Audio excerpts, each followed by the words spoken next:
Good morning, everyone. I'm Judy Chang. I'm the Executive Director of the International Network of People Who Use Drugs. I'm also a member of the International Network of Women Who Use Drugs. That's a member network of INPUD, and INPUD is about creating a platform for women who use drugs to have their space and be able to organise around issues that are of particular importance to us. Personally, I've been a woman who uses drugs for 20 years, and I'm also currently a client of opiate substitution therapy, so currently engaged in harm reduction services and have been so for around 10 years and across 4 countries, Australia, India, Italy, and Hong Kong.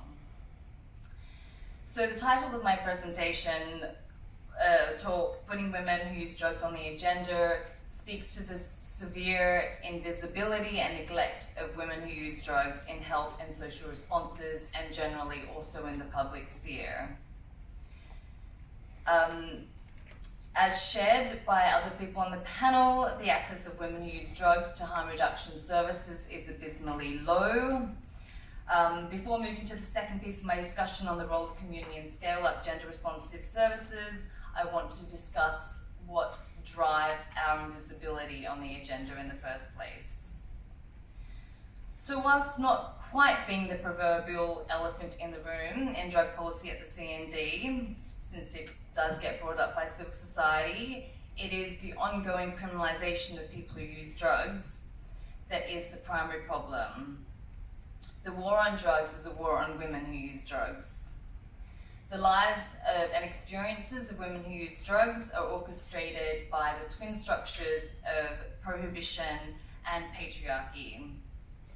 It is because of criminalisation, stigma and discrimination, particularly within healthcare settings, where people who use drugs are treated as dirty, disposable and untrustworthy, as well as due to gender inequality, that women who use drugs are more likely than men to both be living with HIV and hepatitis C, face higher rates of law enforcement perpetrated violence and intimate partner violence as compared to the general female population, lack access to safe abortion, and live with the fear that their children will be removed from their care.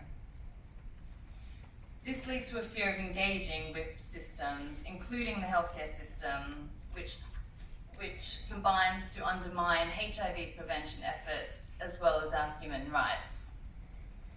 In 2015, INPUD published a consensus statement on drug use and prohibition, and we collected testimonials from peers in over 26 countries. I'll share a quote from a woman who uses drugs living in Uzbekistan. Women often face lack of access to medical services because that means she has to disclose her status as a drug user. Plus, women face violence from law enforcement agencies if she uses drugs. So caught between the intersection of the war on drugs and gender inequality, there is a doubling down of stigma and discrimination. We're already seen as, most of the time, as sick and deviant and disordered, and the other expectations of gender norms and identities mean that we face double stigma. So in general, there hasn't really been a lot of thinking within the mainstream about the parallels of stigma and discrimination and stereotypes between people who use drugs and women. But if we really probe them, we can see a lot of parallels. Women who use drugs are stereotyped as unstable and irrational, passive, overly emotional, incapable of knowing our own minds. And this means that we will often have the most important decisions of our lives taken away from us. On a more positive note, there has been a sea change, at least on the harm reduction side, with a number of global milestones taking place. These were the 2014 Policy Brief on Women Who Inject Drugs, which was co-published by UNODC, WHO, UN Women, and INPUD. And also there was a companion practical implementation guide that followed, which produced specific guidance on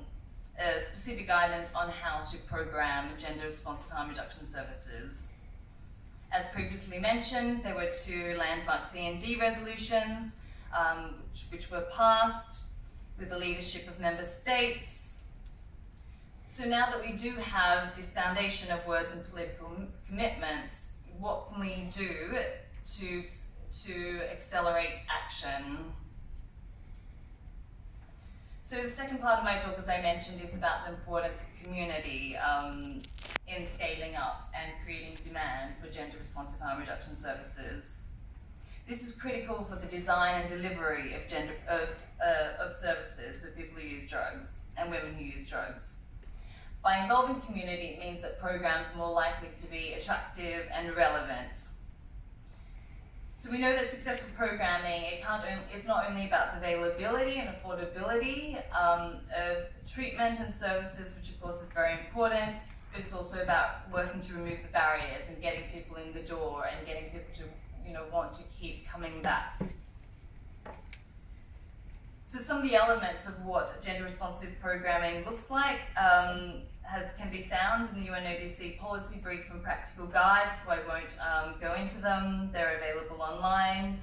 But the package of services and activities will differ according to the needs of the population being served across different settings. For instance, in some areas where there are young families or mothers, the introduction of childcare will be particularly important.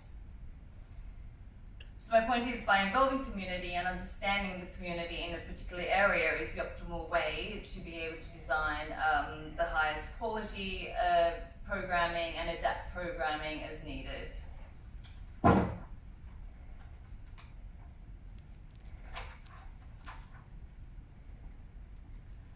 The second piece of that, in involving community, is also looking at how do we create demand and how do we support that demand generation. And for this community advocacy, the people who will be expected to be engaging in the services is critical. I think all of us here are aware of the fruits and the results of strong community advocacy. We saw this in the HIV movement, and it's led to over 20 million people being on treatment. So with this in mind, I just want to share that INPUD will be launching our community-led monitoring tool for gender-responsive harm reduction services, and this will be a world first. It was supported by the UNODC HIV/AIDS section under their grants programming, Empowered Communities, Stronger HIV Response.